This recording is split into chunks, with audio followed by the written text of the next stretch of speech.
Let's jump in to the Cook situation.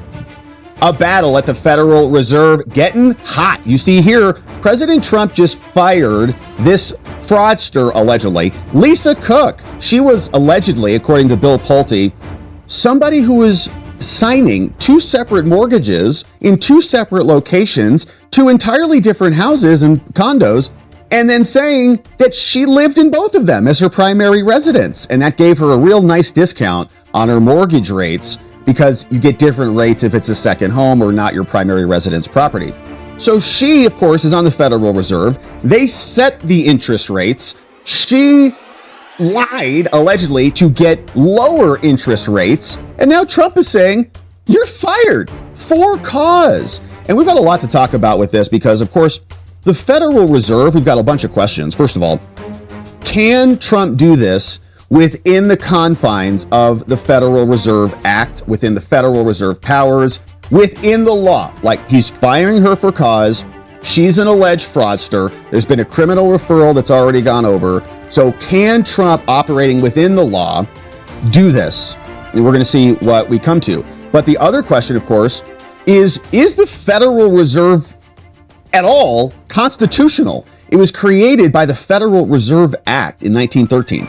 And it was an act, okay? It's not a constitutional amendment, which is different than the income tax. So Federal Reserve is by statute. And what it seemingly does is create an independent body, just like a bunch of the other agencies have, with the Merit Service Protections Board and so on. We've covered a lot of them. And of course, we've already covered a bunch of lawsuits on this too, where people will say, we're an independent body, you can't fire anything. Who do you think you are, the president? Because they say that these independent agencies exist under some new branch of government, some fourth branch that they just made up.